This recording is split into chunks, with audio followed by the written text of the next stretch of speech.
I am Courtney Jablonski, and I'm working as part of the network team here this year with the BOCES, working with 32 districts to really try to support Race to the Top and the initiatives happening this year. Steve Dana is the senior facilitator. Some of you may recognize his face from other workshops that he's done in the area. He's also worked in a few of the districts within our region, so you'll see his face and his name come across a lot of things along the years as well. But I'm excited to be here and part of the team. I don't recognize anybody here yet, but your faces may become familiar as we get to work within your districts over the next few years too. Today is really, as the title is talking about, the overview of Danielson, but understanding that your districts haven't necessarily negotiated Danielson as the final rubric. I'm hoping that today I can kind of go between the two lenses and say, here's Danielson's model. We'll use that to really talk about the APPR process, but also show you where Danielson's model certainly reflects many of the other models and the underlying concepts and priorities found within the other rubrics, so that if your district does not end up with Danielson in the end, hopefully you can still get something out of today. It's definitely worthwhile for you to be here, and I want it to be that way no matter what ends up happening in the end for you. So, having said that, I know it's the beginning of the school year. You're here after school on a Thursday, close to that Friday mark, and I appreciate it. And I think this next video is just a really quick clip. It's going to really capture sort of the emotions around all of Race to the Top, and certainly the beginning of the school year that we've seen both from a teacher standpoint, administrative standpoint, and everybody else in between. So we'll take a look at this. Gotta hit play over here. Some people like to climb mountains. I like to build planes in the air. I grew up wanting to be on a plane, wanting to be up this high. Sometimes the temperature of the altitude will be 60 below.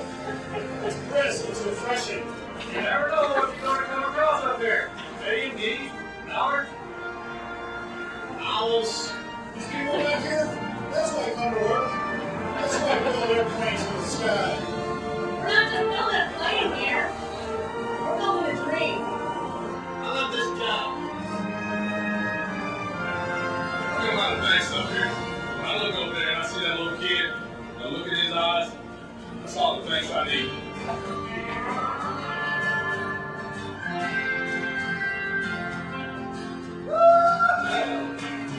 PDS, managing the complexities of education. So that clip comes from an advertisement for this business, obviously, but I think it does echo how all of us feel in the middle of all of this, that we've got school starting, you've got Race to the Top mandates saying, hey, by September 1, we're supposed to have some things in place, and here are all the rest of the goals for the year.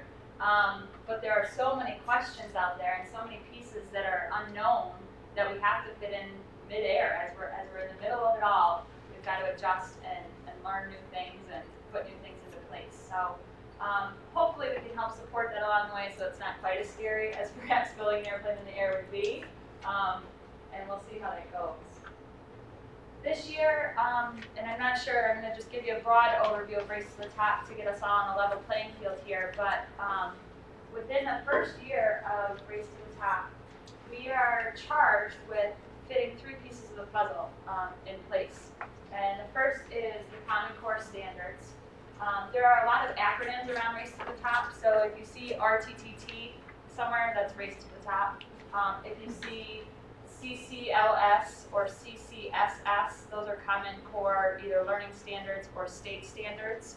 And right now we're looking at this year really implementing the ELA/literacy standards and the math standards. And for those of you who aren't a direct ELA teacher or a math teacher, I wish that you could sit back and say, phew, not me this year. But honestly, when you look at the literacy side of that, it truly is every classroom across the board. So I'm sure if you have not already received some support or information from your districts, that is soon to be coming. And also, workshops are being offered here at the BOCES to really help support that work as well, and more will be coming. So that's one piece of the puzzle. The second piece of the puzzle is the data-driven data-driven instruction. And this is really, you may have heard DDI, that's the same idea. And school-based inquiry teams, you may start to be hearing within your districts being set up, or if you have teams in place already, they're being asked to attend these kinds of trainings. And that's really meant to help districts look at all of the data that's available. We know that we are really, really data rich in our districts, and it's going to become more so as we look at the rest of this race to the top work and the assessments involved.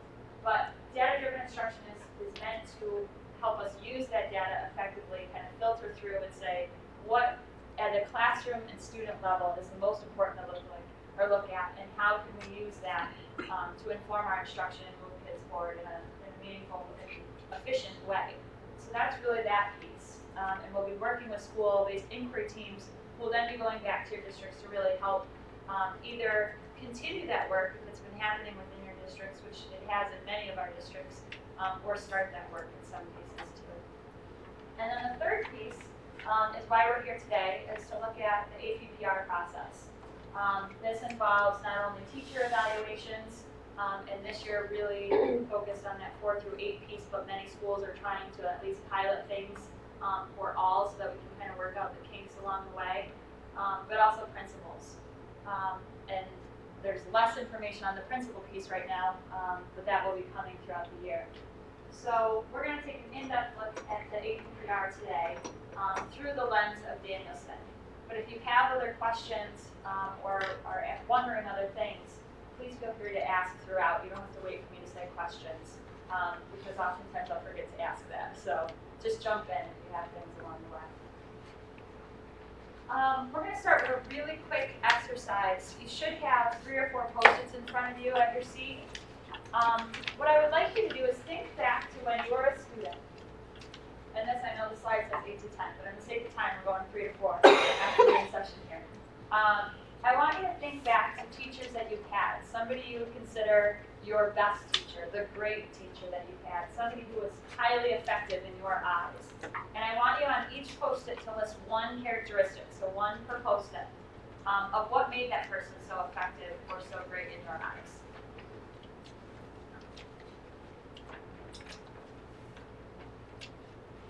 If it helps people, you won't have to share these unless you want to. I will ask the group for some suggestions, but.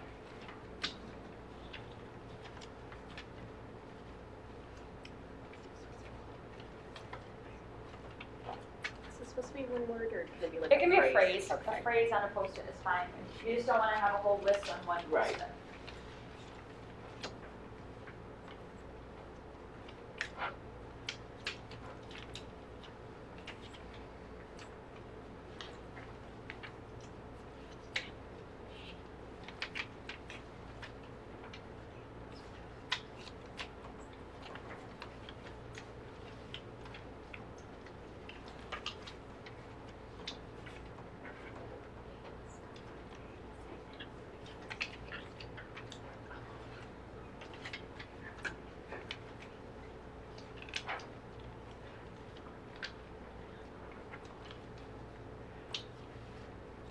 We're going to return to those Post-its in a few minutes. So once you're set, you can just kind of set them to the side. We'll revisit it. It is. Come on in.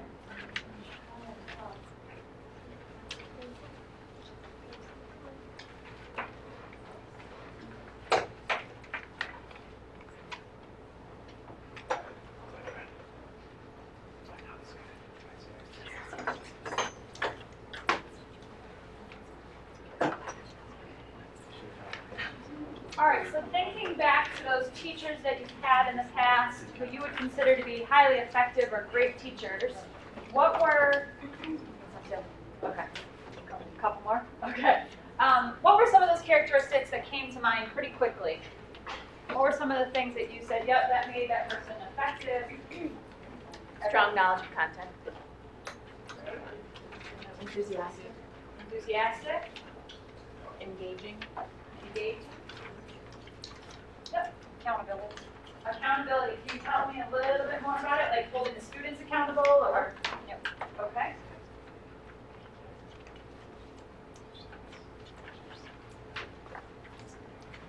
Other things? Spontaneous. Spontaneous. Concern for individuals.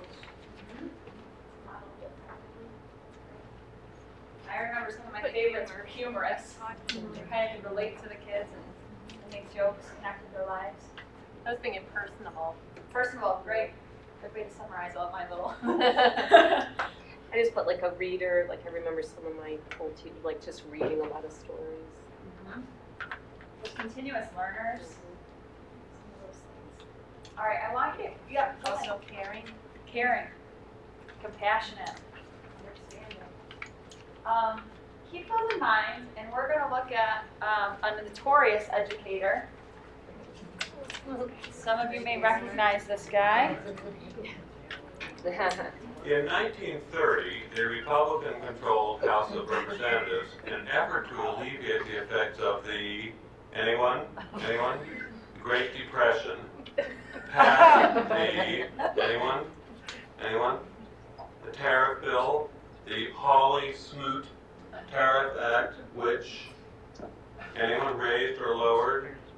Raised tariffs in an effort to collect more revenue for the federal government. Did it work? Anyone? Anyone know the effects? It did not work, and the United States sank deeper into the Great Depression. Today, we have a similar debate over this. Anyone know what this is? Class? Anyone? Anyone? Anyone seen this before? The Laffer curve. Anyone know what this says? It says that at this point, you will get exactly the same amount of revenue as at this point. This is very controversial. Does anyone know what Vice President Bush called this in 1980? Anyone? Something DOO economics. Voodoo economics. So I think all of us, just from even our giggles, could probably either relate to this, having had a professor or a teacher like this, or knowing somebody like this. And that can be humorous because it's in the context of Ferris Bueller, this movie here, but also kind of unfortunate for some of our students. And I want to put the lens out there that the APPR process in terms of Race to the Top came about because research shows the teacher is the #1 impact on student achievement. And so this is almost the most key component to all of this is you guys out there in front of kids every day. And we're hoping that we don't get to this level, although some days it's easier to do this than it is to be that lively, engaging instructor. But that's really where this APPR process is coming about. So I want us to think about, I'm going to show us some quick research, and I've tried to highlight where it connects to these three pieces. McCrell had done a huge study coming up with all sorts of practices that correlate to student learning. And this first one is talking about that monitoring and evaluating your practices and the implication that they have for students. And so that's really in connection to DDI, looking at our classroom instruction and saying how is this impacting student learning, but also looking at our instructional practices can be part of that APPR process, and this teacher evaluation process. The McCrell study also found that leadership, so talking about administration and things like that within your buildings, is second only to your classroom instruction. You guys are #1. That is where the biggest impact comes into play. We can list all of those things that we don't have control over in our students' lives, whether it's their home life, whether it's the genetics they were born with, their SES status. There are a million things that we can't control, but when they walk in the door, we have control over those 6 hours. And so that's where we've got to try to use that the most efficiently and effective way that we can. And that only happens through collaboration, because we're one person with sometimes 27 students in front of us, if not more in some cases. So it really has to be that shared responsibility. But looking at that in terms of the Common Core, what are those standards, what are the rigor and the expectation that we're holding our students accountable to, and then finally talking about those positive outcomes with promoting and participating in teacher learning and development, which you guys have taken a first step by being here today. And I'm sure it's not your first step, but a step in that process of learning more, and that's part of that APPR process as well. So research is saying, here's where we need to make an impact. And so the state and the Race to the Top folks have said, yep, we agree. Let's look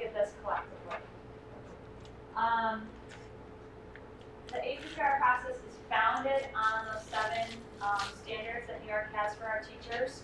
So regardless of the rubric that you choose in your district or finally negotiate, they are founded on these 7 standards. That means you don't have to go through and try to line them up and say which ones are missing or where does this fit. The state has taken that work and done it for us. They said if your rubric ends up on our approved list, they had to meet these standards. They had to be embedded in that product before they could make the list. So you have a sheet in front of you that we call the placemat, just because it's a quick look at things. One side has the New York State teaching standards, and on the other are the Danielson frameworks. So I'm going to walk you through both of those, but I wanted you to see the teaching standards there. I'm not going to read this to you. You can certainly look at that at your leisure, but it is going to be important as we look at the Danielson framework. You have that lens and saying, yep, the teaching standards are embedded within this, because they truly are.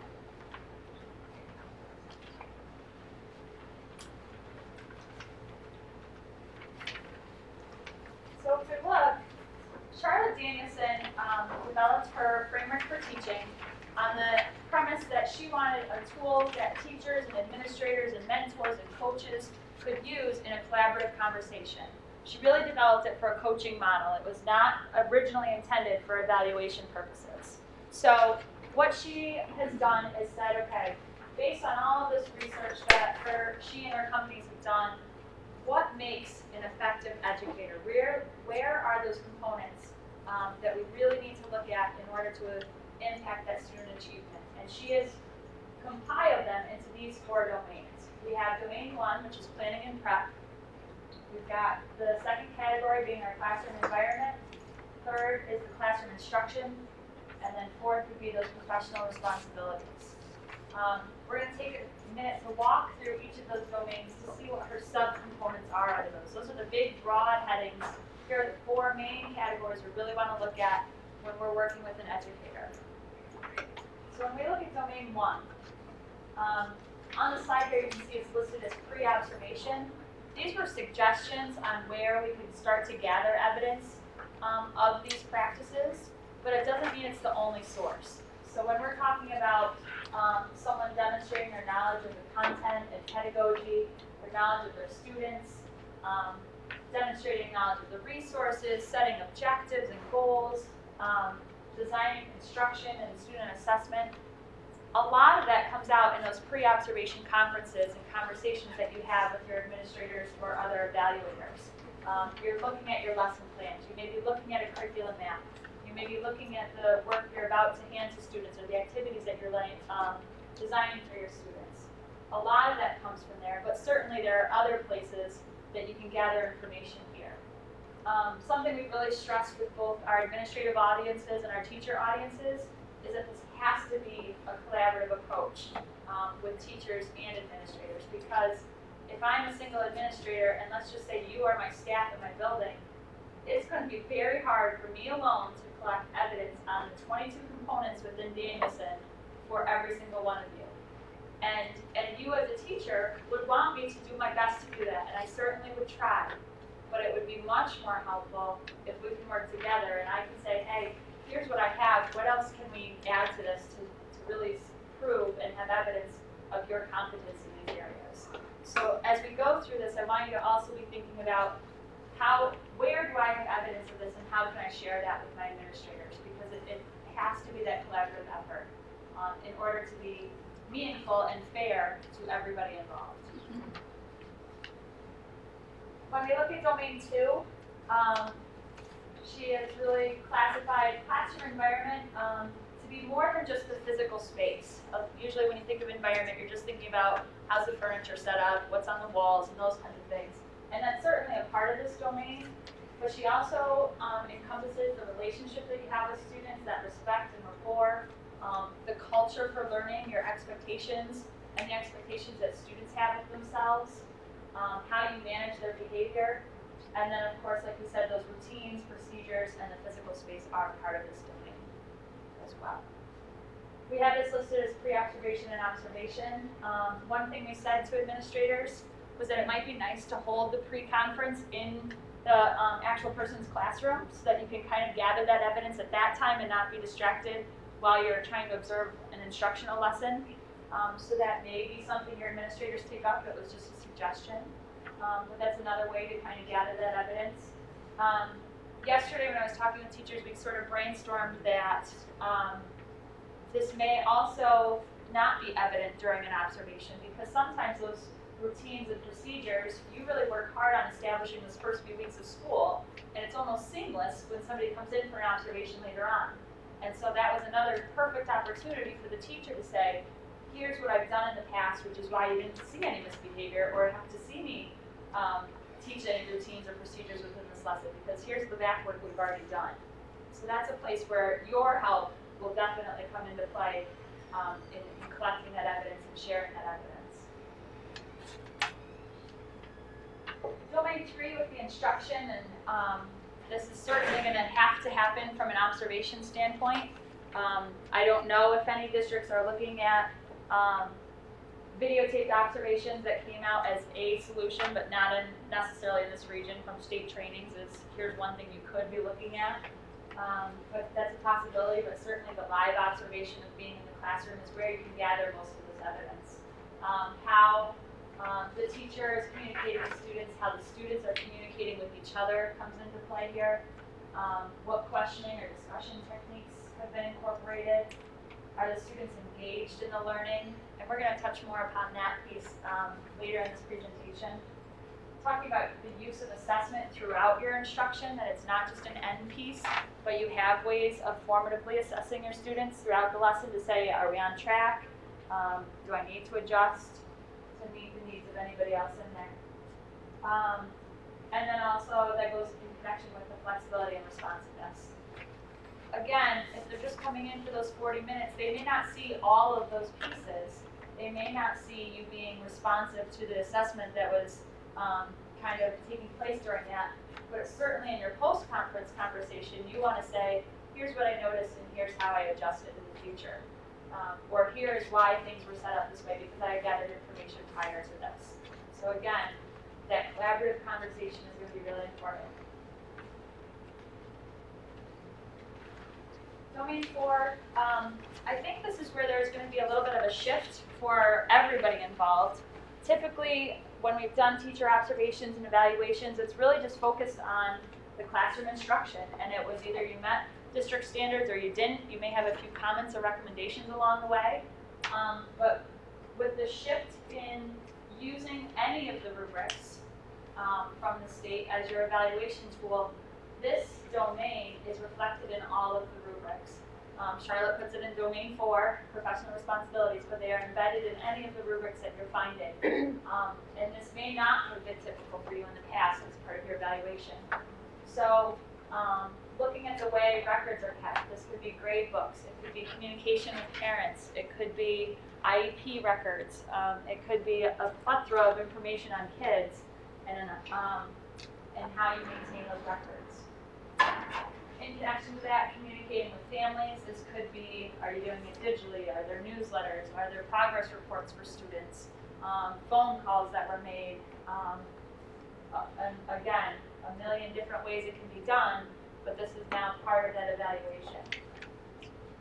Showing professionalism, as we read through the rubric later on, you'll see pieces of this, but it's really just how are you interacting with your staff, your colleagues, your administrators throughout the building, with your class, and those kinds of things. Reflecting on the teaching, again, could be during that post-observation in connection to one lesson, or it could be reflection on half a year, the end of the year. Districts have looked at that in various ways. Sometimes they'll have teachers fill out self-reflection at the mid-year point and end of the year and combine that into the evaluation at the end. So that can be done in many, many different ways. And then the last two here, I think will probably be new to most of us as part of the evaluation. I think in the past it's really been hoped that we're part of that professional community, that we're engaged in things throughout the school, and that we are continually growing as professionals. But now this is a piece of the evaluation system. So looking at how you're participating within your professional community. And again, that could mean grade level meetings, building meetings. It could mean any other district initiatives that are out there. That's going to be up to you and your districts how you start to define that, but that's what it's encompassing. And then the professional development idea down at the bottom here is growing as a professional. So this next slide, let's see here, shows you those domains in that one center, just like your placemat shows you. And it's kind of overwhelming, isn't it? All of that is teaching. It's pretty complex, and I think that in many cases, the public's not aware of how complex teaching really is if you're doing it well and you're really looking at all 4 domains. I think even within our profession, there are people who have kind of a skewed perception of what makes a good educator, and so they may be focusing in on just 1 or 2 of those domains versus looking at the whole picture. And that's one of the benefits to these rubrics. Regardless of whether it's Danielson, Marzano, NICETS, or whoever else is out there on the approved list, they really do encompass all of what it takes to be a good educator, which makes it so complex when we're trying to learn about the tools and really communicate with teachers and administrators and make sure that we're on a level playing field with everybody. I know it's been a brief overview of Danielson's stuff right now, but what I want you to do is take a look at the post-its you had from earlier. We listed those like a characteristic of that effective person. And I want you individually on your post-its to read whatever you wrote down and decide, does this really fit in best with domain 1, 2, 3, or 4? And I know when I've done this myself, I realized, well, kind of 2 and 3 or 3 and 4. Put your best gut reaction for just one of those and just write it on the corner, on the side, wherever you need it on there. It's just a 1, 2, 3, or a 4. You can use your placemat or this slide I'll keep up to help you read through.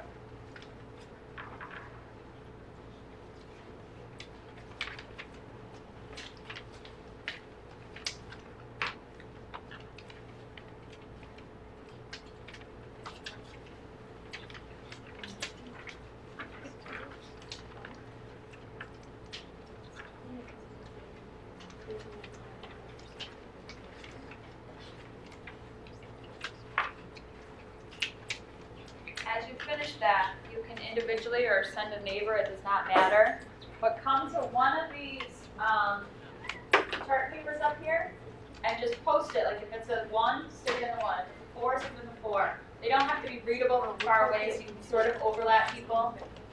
But place your post-it somewhere in one of those categories for me. It can be any of the chart papers.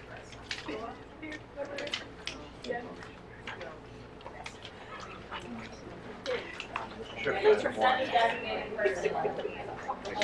Sure, thank you very much.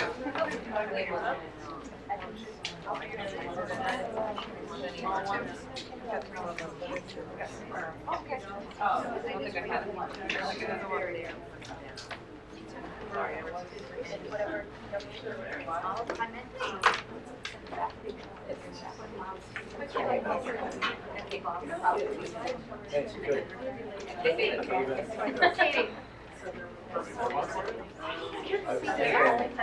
You're everywhere. I was so lost. I just looked at How are you? It's all numbers. Oh, 1, 3, 2, 3.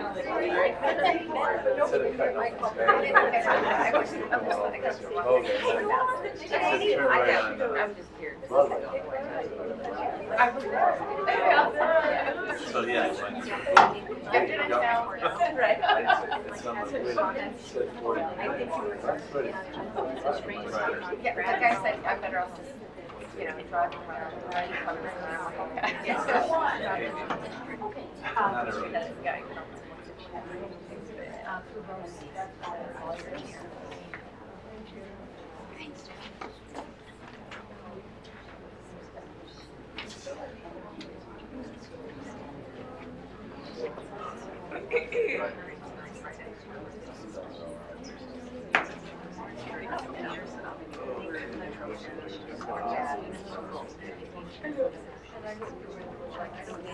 What is all this stuff? They're all. Yeah, I got it.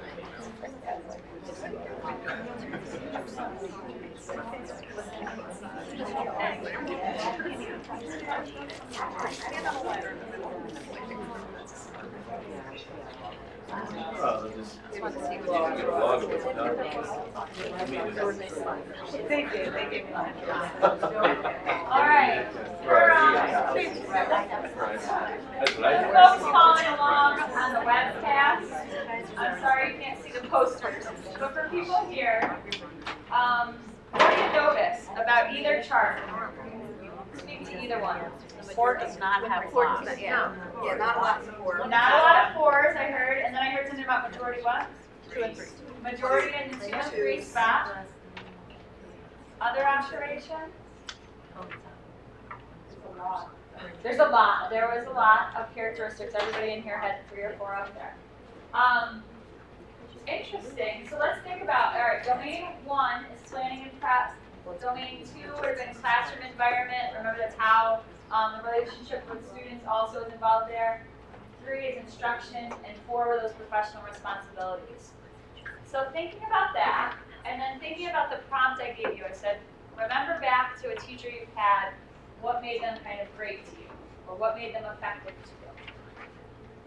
What can you kind of glean from the way the post-its have fallen and that prompt? The environment. Environment is huge. And environment Observable. is usually connected to the emotional piece of things, how that person made you feel, how you felt within the classroom. I heard something else was It's observed, those are the observable. those are the observable things. If I had said think about your colleagues or think about yourself, what makes you effective, you may have listed other things within domain 4 or domain 1. But when I asked you to think back, the things that are observable is typically what you're going to remember. I think it's interesting, even though we didn't have many people on this board, it seems to be a little more spaced out. And I think we could sit here and argue for days, is there one of these domains that's more important than the other?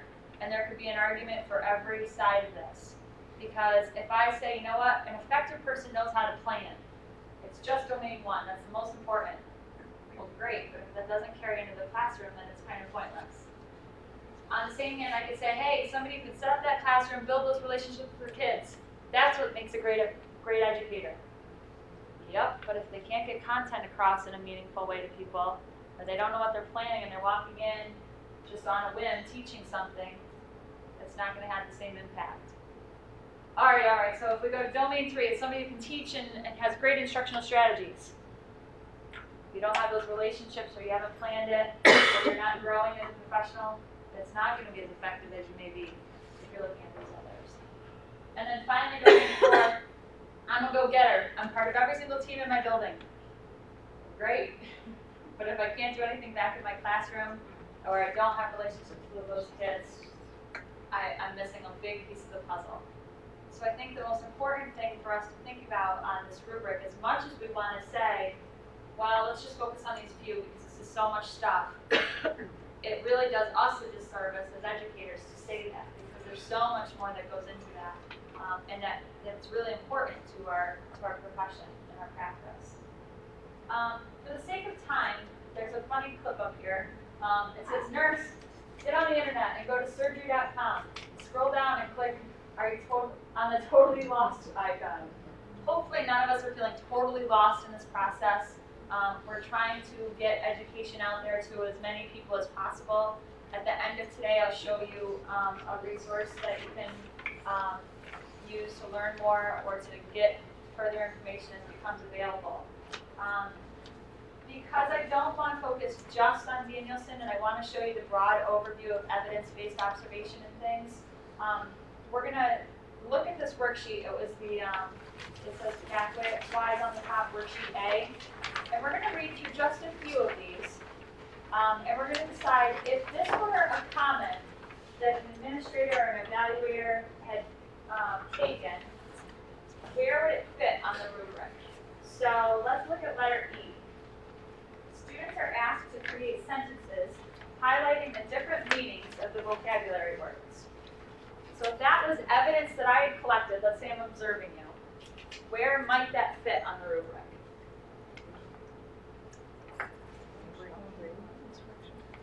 I'm hearing a couple different things. I heard one from up front. Where else could it fit? Three.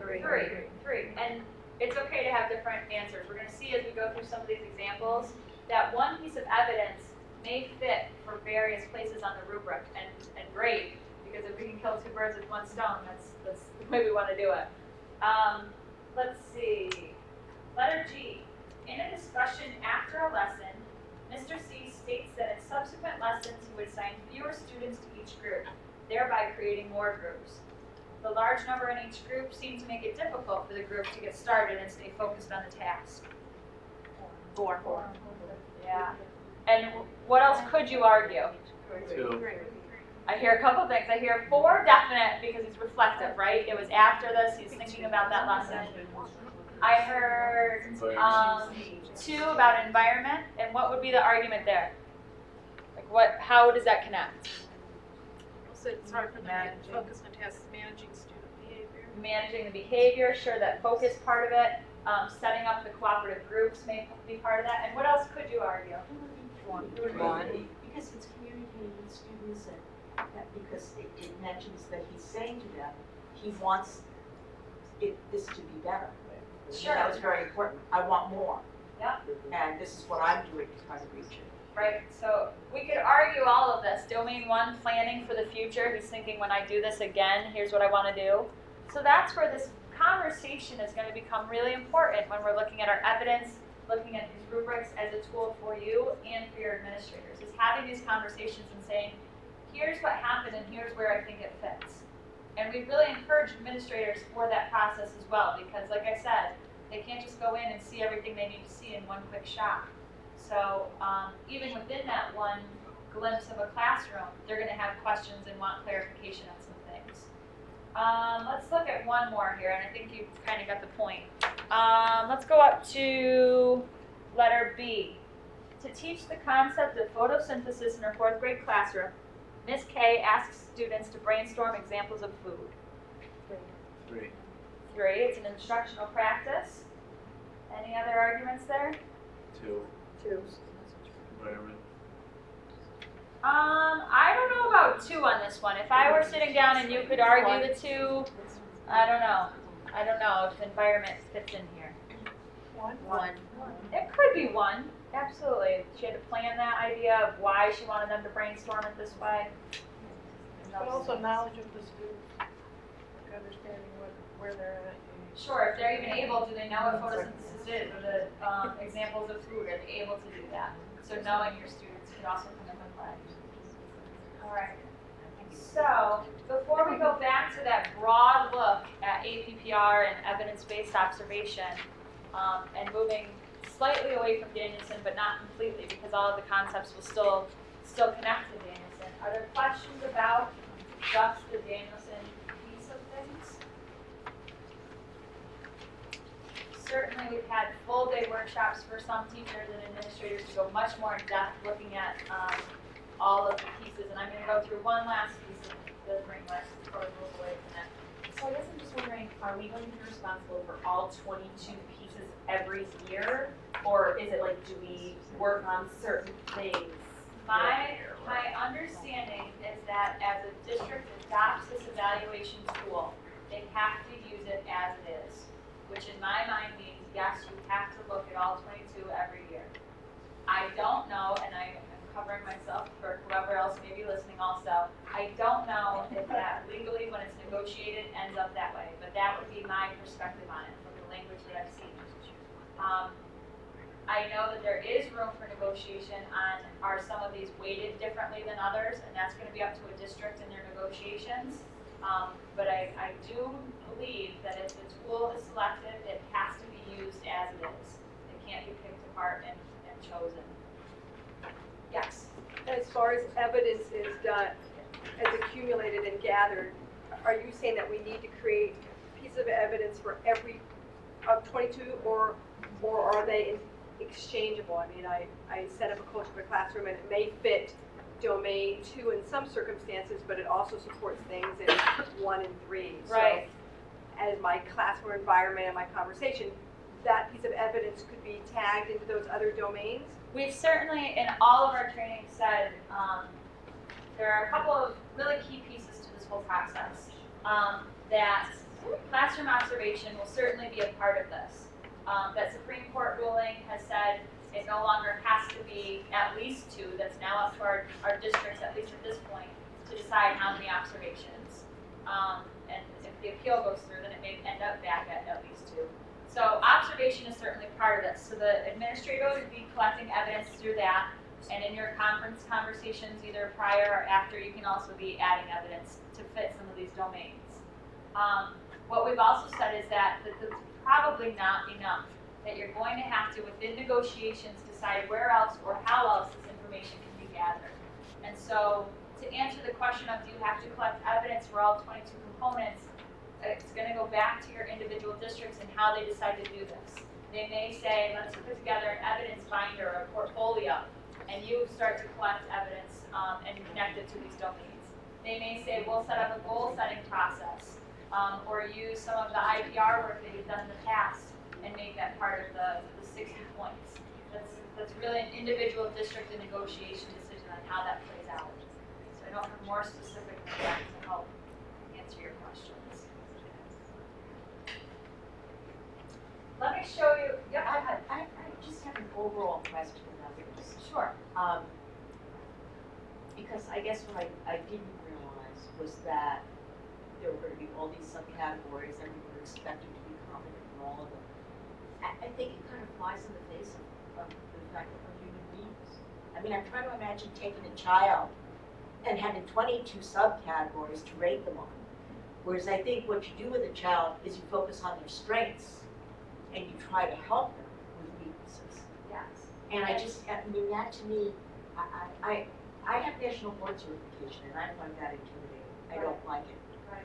I feel that it's too much, and it also seems like it's going to be a bear in terms of the time it's going to take. I think that as we start to look at, and I'm going to show you how it breaks down into some of these broad categories, how Charlotte Danielson has really helped define these to make it more manageable for people and more clear to people. But I can't argue the fact that this is a large task to take on for both teachers and the administrative end of things. It certainly is. But I do think the heart of administrators and the heart of teachers from the conversations and the questions that have come up is to help us grow. I think this is going to be the shift that we're going to see in our observation process. In the past, it's been either you're meeting those district expectations or you're not, typically. And now we're looking at the same way that we look at our students. It's no longer, okay, do you meet 4th grade expectations or not? We're looking at that as a continuum. We're looking at growth models with students. It's in the works of getting to that point. And so they're doing that with our teachers and administrators as well, as saying, here's the continuum. Here's the whole spectrum of these components and the different levels that you may be at. And so they're not saying you have to be highly effective in all of these. In fact, the state has said highly effective is a nice place to visit, but you probably won't live there.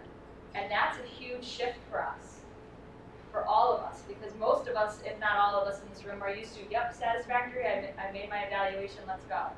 Next year, here we come. But now we're looking at a continuum, and we're all going to have room for growth. I don't know anybody who could tell me I am either effective or highly effective on all 22 of those components. It just doesn't happen.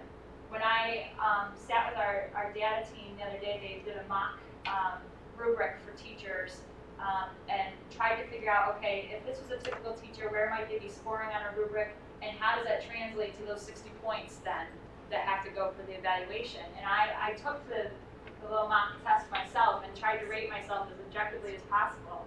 And I had some basic or developing categories, and the way that the rubric and the point conversion worked out, I still ended up in the effective area and towards the high end of it, even though I had some components in that developing.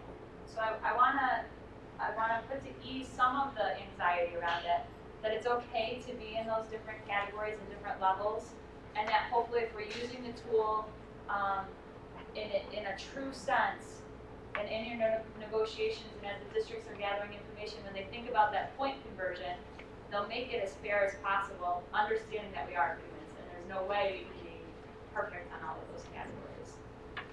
My question is there any plan on establishing exemplars? I mean, we've scored state tests for students, and there are always samples that allow them to see what each of these things looks like. And it would be very helpful to me because the scary thing here is there's sort of a subjective component to all of this. And it would be really nice to know what this looks like at each level. Yeah, we are working, both Steve and I had heard this even from administrators, who was saying, you know what, if we're gonna be out there doing this, I wanna know what we're exactly looking for. And so let me flip to the slide, and I will continue to answer this part of it, but Charlotte Danielson was very attuned to that same point, that her tool was meant for a coaching tool, not an evaluation tool. And so before she sent it to the state, she said, it's not ready.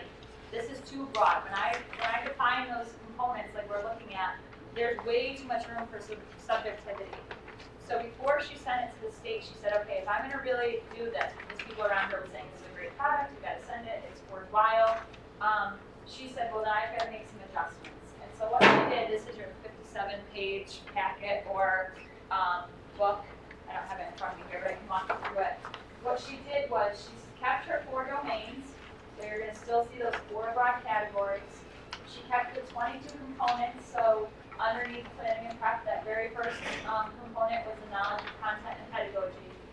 And she said, okay, I've got to make this as clear as possible for anybody picking this up off the street to be able to do this as objectively as possible.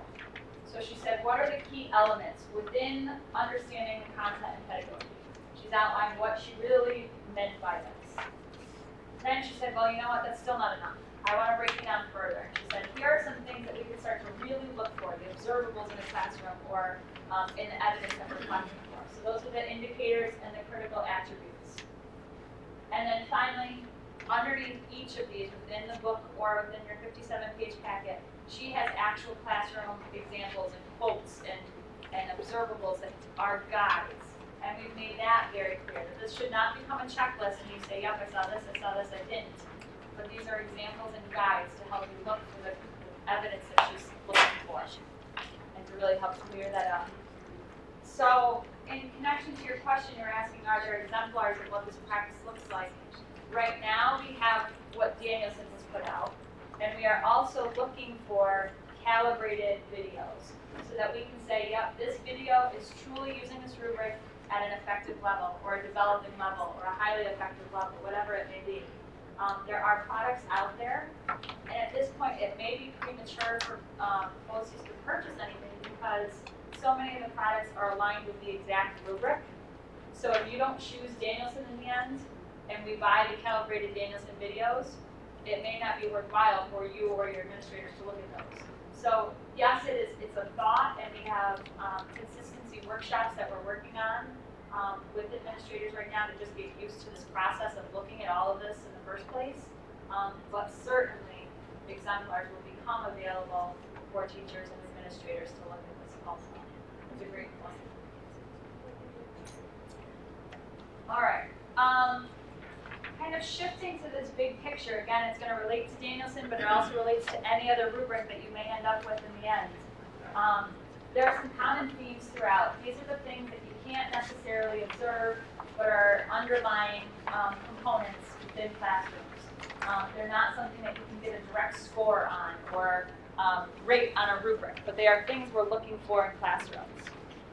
So looking for that equity, the cultural sensitivity across and within your classrooms, the expectations, you're going to see that within our language, both of the student expectations and the teacher expectations. Along with the planning and the instruction, is it developmentally appropriate? Are you accommodating those individual needs within your classroom?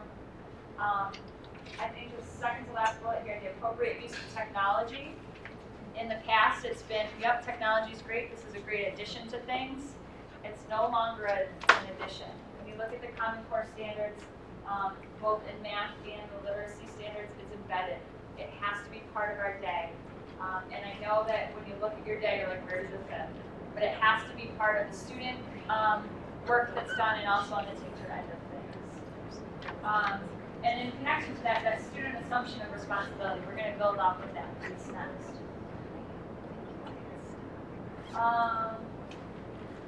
no matter which rubric you're looking at, these 3 priorities are really, really emphasized on the effective or the highly effective end of our rubrics. They're saying to be in the effective or highly effective range, that there has to be cognitive engagement with our students. There should be the constructivist learning as a foundation to these approaches, and that 21st century skills have to be embedded. So when you hear those things, they're the terms that kind of float around education circles all the time. They come to mean different things as time progresses and people use it in different contexts. So what do you think of when you hear cognitive engagement? What just comes to mind? Either what does it look like, what does it sound like, what does it mean? What was that? I was just saying kids thinking, you know, trying to Kids thinking. Yeah. develop. What else? Active learners. I heard hands-on and then something else up here. Active learners. Active learners. Self-monitoring. Self-monitoring. All great examples. All right, when you hear constructivist learning, this brought me back to like the theory in college and trying to figure out, ideas around it. That the learner really constructs his or her own learning, and you're more of a facilitator for that construction. The guide on the side instead of the sage on the stage. And absolutely, the child or the student is building their knowledge, constructing that. Building off of previous knowledge, wherever that may be, at whatever level, and building forward. 21st century skills. This cracks me up when I do this because in my own head I always think technology first, and it's not just technology. So what else comes to mind when you hear 21st century skills? Collaboration. Creativity.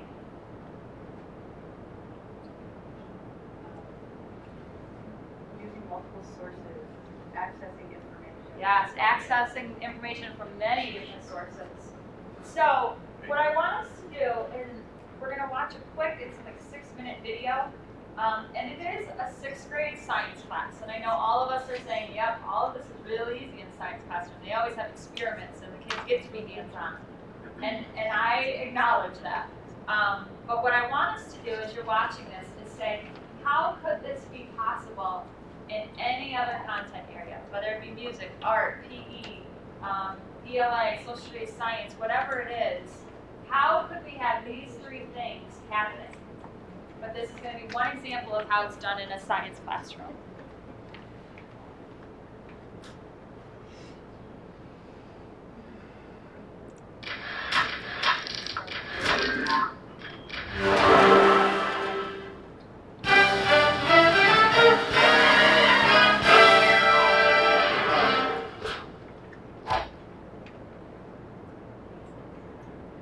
We're going to get started with our experiment that we've been preparing for.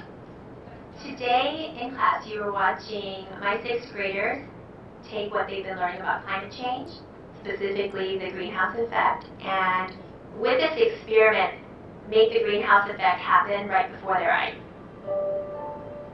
All right, scientists, scholars, and climate change researchers. Are you ready? Yes. When I say go, you're going to turn the light on. Do your best. 5, 4, 3, 2, 1, go.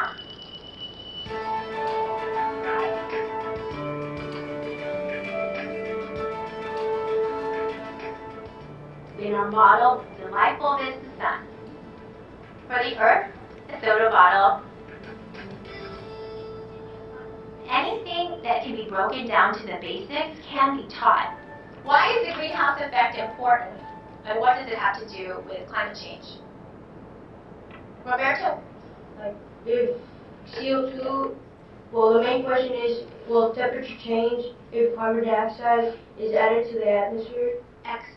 So I wanted the students to have an experience, and so they designed the experiment themselves. All I did was show them a soda bottle, and I said, how can we recreate the Earth and its atmosphere in this model? I could test it out by doing something to this model. And then they told me what to add to it. So you guys said, why don't we add some carbon dioxide to one of the bottles? True? Okay. So they designed each of the 4 experiments. They were specifically adding different variables to what would be the atmosphere. If you are a plant person, you're going to put one of the thriving plants in, and then you're going to put whatever else you need to, your thermometer, which are over here. Before doing the experiment, we had to talk about the setup. And not just like let them go right away, but we had to really make it so it was broken down into steps. Okay, so first we're going to take our bottle. The caps need to be put on. It's going to be a closed system. Second, we're going to cut off the top. Carefully, in the most scholarly way, you're going to puncture one of them, and just in little chunks like that for them to be able to take it all in at once. And so it's important to have the materials already ready and to be able to show them where everything is and to give them a specific location in the room where to go. I think that really simplifies things for both the teacher and the students. 1, 2, so we're going to say execute.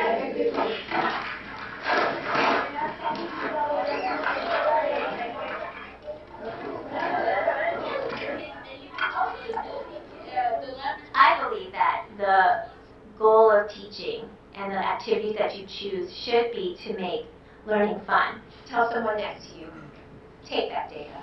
Take that data, Naya. Good look, Naya. Here we go. Because if you make it fun and exciting, then they're interested and they're motivated, and then they will stay with you.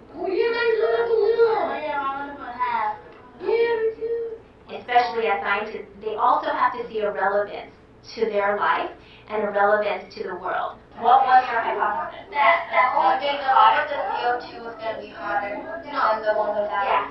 CO2, like in real life, it's making us warmer, so if the bottle's making that plant warmer, and greenhouse gas. When I see my students make connections between what they're learning and what's going on in the world, it is so powerful and it's so amazing and it makes you feel like what you're doing is making a difference. No, it's a half.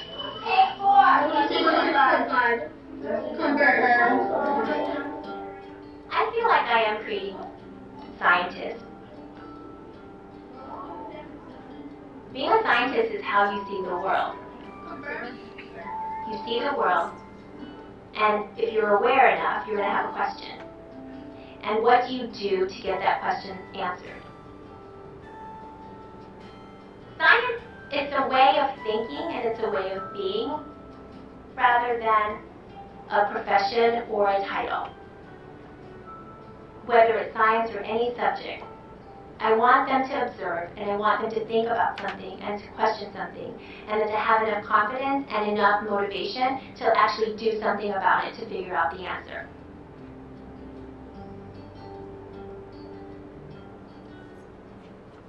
So as a side note, this teaching channel is a great resource.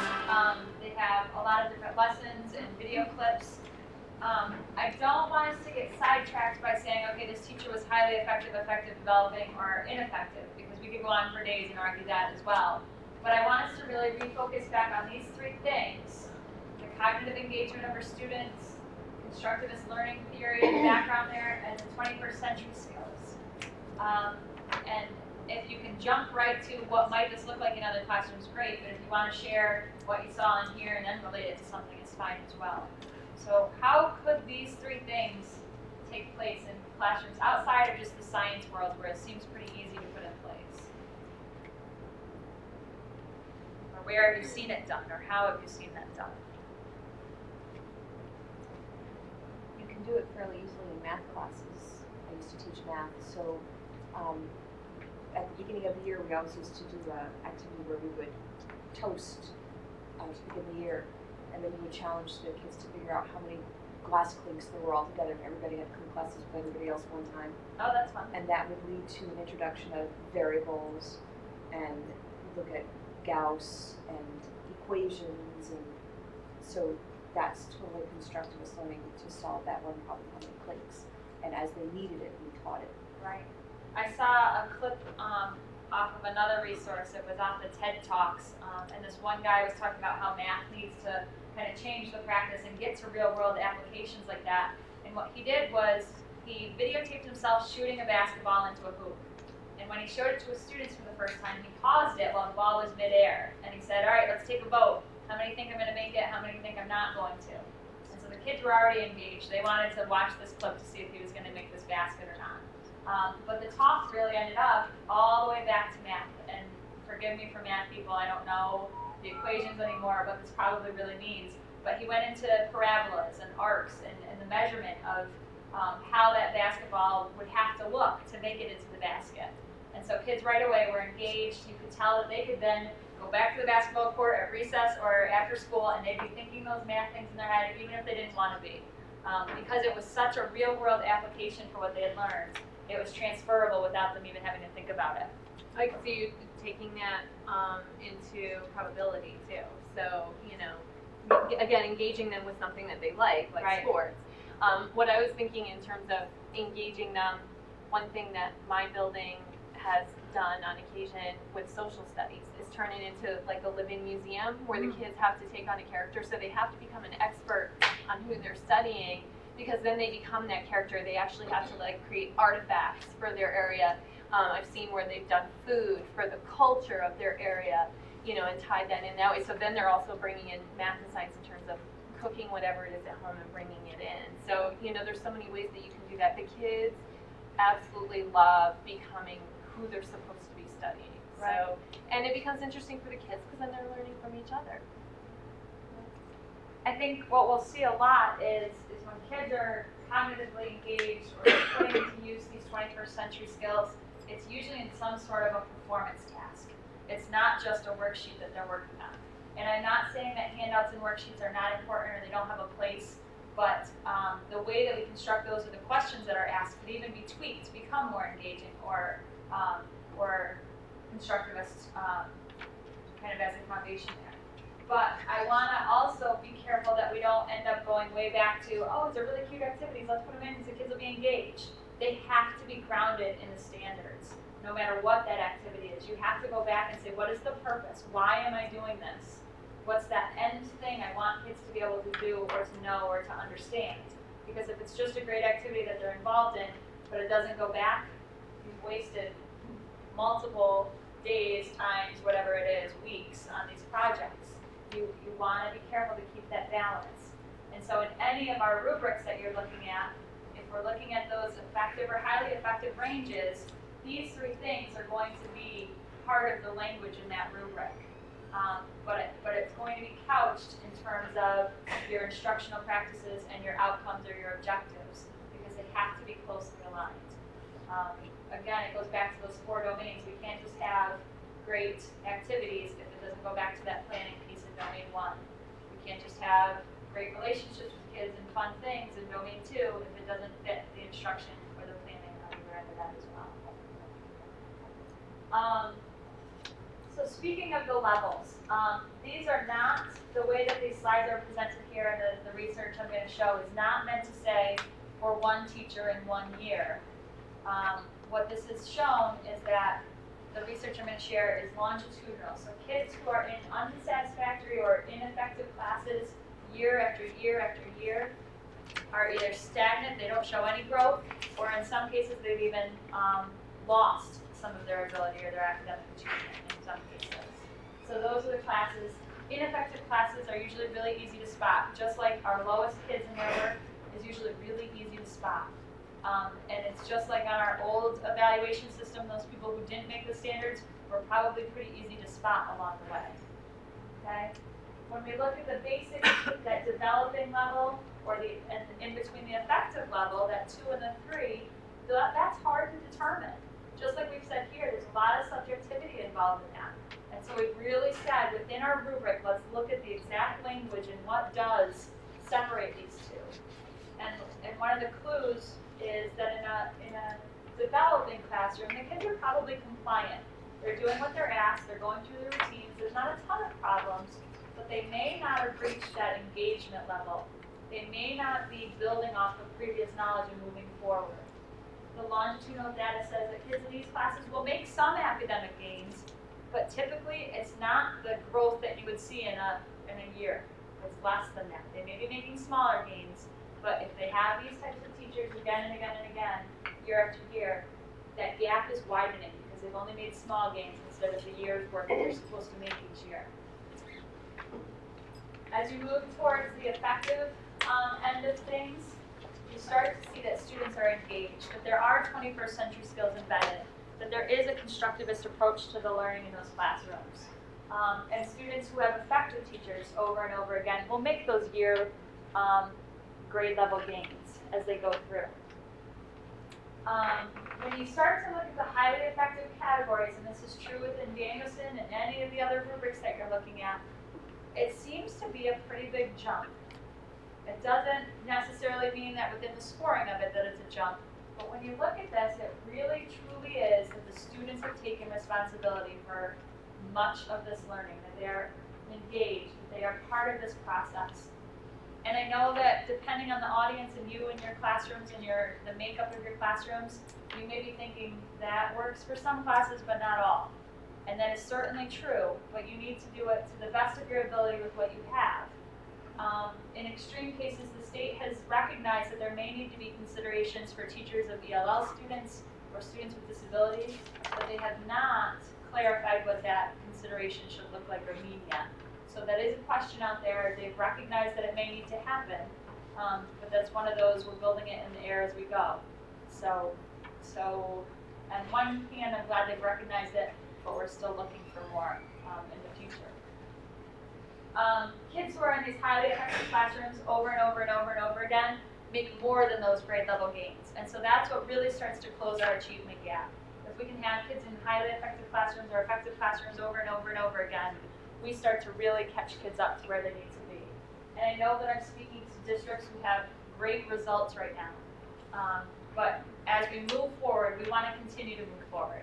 One of my own principals said, and some people loved it, I loved this saying, and some people cringed when she said it, but even if you're on the right track, you'll get run over if you just sit there.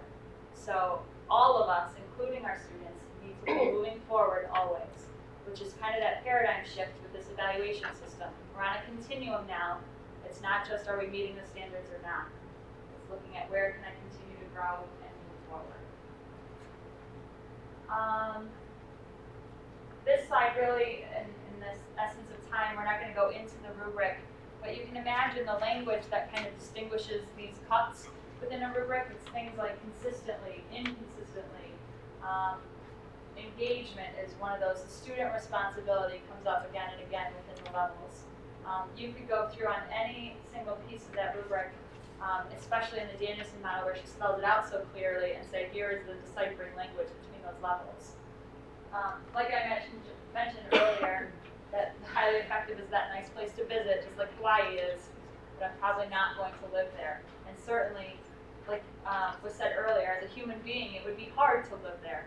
I can't imagine being able to be highly effective in all of those places at every single moment of my day. That would be overwhelming. So I know that that's different and it's going to be a shift for all of us, but that's definitely the message for everyone. And it's going to be true for our principals and administrators as well. It's no longer are they an administrator or are they not, do they have their certification? They're going to be on a continuum as well, looking at the standards that they have in place. So, in connection to all of this, I really wanted to point out some of the strengths of moving towards this kind of a model. We can see that it's comprehensive, without a doubt. It covers the whole complexity of teaching. When we looked at those 4 domains, the 22 components, it really does cover everything it takes to be an effective educator. They are public no matter which rubric you choose. They are out there. If you want to look at other rubrics, you can certainly go to the state website and they have them all listed. All you do is click on it and it opens. You don't have to pay, you don't have to join, you don't have to do anything. They're generic enough. The state has deemed them generic enough to be used in any content area across any grade levels. When you look at this, certainly there are going to be differences in kids' ability to take that responsibility at a kindergarten versus a 12th grade level. But it should be happening in all of those classrooms. Doesn't mean it can't be done, it's just going to look different. We emphasize that it's not just that checklist, yes, yes, yes, yes, or no, no, no, no. It's that conversation, the collaborative, shared responsibility within buildings. I think this is a particular strength of these rubrics, that it doesn't say this type of teaching is what we're looking for. It's saying the teaching is matching what the students need. That's the bottom line. It's no longer, yep, I like this way of teaching, so this is how I'm going to evaluate people. It's saying, is it meeting the students' needs? It's all based on those best practices and looking at what's there. And I think the last bullet goes right back up to being generic. It's not dependent on the context. So, a lot of information out there, and a lot given tonight. I want you to keep this in mind. Bandura had done this study, and it had nothing to do with Race to the Top. It had nothing to do with APPR, teacher evaluations. But he did a study on what does it take for people to continue on and to persevere in times that there are obstacles and unknowns. And certainly Race to the Top and this year's work is, when we go back to those three puzzle pieces, is going to have obstacles and a lot of unknowns. But he's saying there are 4 keys to keep going and to persevering through this. So mastery experiences, and what that really means to us is professional development. You guys are here, we're offering sessions throughout the year for both teachers and administrators to learn, to have those mastery experiences. The vicarious learning is the modeling and the exemplars, and that was mentioned today. You want to have models and exemplars of other people doing this, because when you see somebody else doing it, you know it's possible. If you told me that somebody can run the mile in 4 minutes or whatever it is that they do in the Olympics and said, okay, go ahead and do it, Court, I'd be like, I cannot ever believe that my body can do that. And it may not, but watching somebody else on TV do it makes me believe there could be a shot if I worked hard enough and had the right training. So it's the same thing for our students and adults. If you see somebody else who is doing it, you start to believe that you yourself can do it.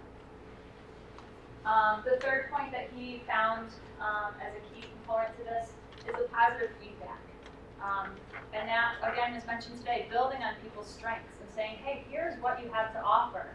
And you not being afraid to say, hey, here's what I have to offer. Here are my strengths. Here's the evidence I have of these strengths. And sharing that and building off of that as communities within your building, across your districts, and also in the region. One of the resources I'll show you today is a place that you can share those resources and give positive feedback to people. So I'll show you that in just a second. And the final piece was social emotional wellness. And most of us are walking in here saying, you know what, I can't control how crazy that person is next door to me, and not meaning anybody here. But truly, the way that we treat people, the way that we have conversations with people, the way that we manage our emails and all of the other interactions that we have with others contribute to their social and emotional wellness, whether we want to believe that or not. So keeping that atmosphere, an atmosphere of professionalism and collegiality will be important to all of this. So with that, I want us to think about this slide and say, okay, Race to the Top, RTTT, we want to look at it as an opportunity and not a challenge or a problem. There's a lot that we can say, you know what, there's a lot of questions around this. There are pieces of it that I don't like, but we've got to find what do we like, what does work, and how can we build on that. Before I show you the last slide with resources on it, are there other questions or things you want me to try to answer or find answers to? Yep. I have a question that actually I posed to the website where the Danielson materials come from, and I haven't gotten an answer yet. Okay. My district is looking into seeing if there's an online component that they can purchase, and I know that there's a suite that goes with it. Are the printed materials available on that suite as well, or is it more of an interactive kind of a thing? That wasn't completely clear to me, just kind of. Teachscape is, with the revised version, it's 2011, the free version of Danielson. Teachscape has a suite of products, is what they're called. And it's something that districts can purchase and that BOCES is looking into just as an option for people to even collaborate on the purchase of that. And what they would have is a management system so that the observations and all of the notes and evidence and forms that go along with this process would be managed through this like online system. So each teacher would have an account, the administrators would have an account with everybody there. That's one part of their system. They have a system that also within that, for the administrative side of things, is called their proficiency program. And within this, if it was, because it's put out by Teachscape, which is the company in connection to Danielson, they have within that system the calibrated videos that I was talking about earlier, where if I were administrator, I would go in, I would go through a series of watching videos and rating it on a rubric, and it would go against however Danielson's company has deemed those videos, and I would either be consistent or not. And within this study, the vendor shared with us that 93%, they just got a generic audience. It was not school administrators or educators. They just brought a generic audience in, went through this process, and at the end, 93% were consistent in this rating. So that deemed well for us in the education field. So that's one of the products, is that there's a proficiency piece of that. And so it'll be up to districts if they purchase those management systems or if they're trying to find something else that fits that. There are many out there.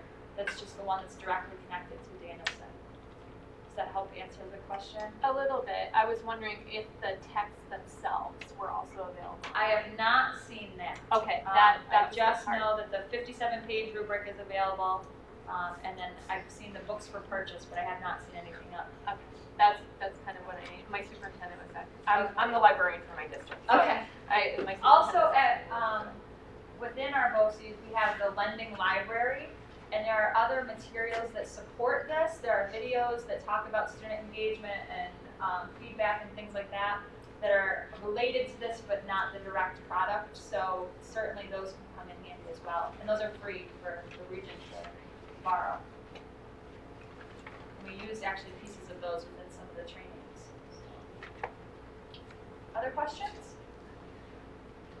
Then let me click to this last slide as we're closing out our time here. The top resource, you don't have this on your handouts. This is a slide I just added, so if you want to write it down, you can. The top link here is actually our BOCES homepage with the /RTTT added on. So it's WSWHE BOCES.org. And when you go to this, I'll give people a second to write it down.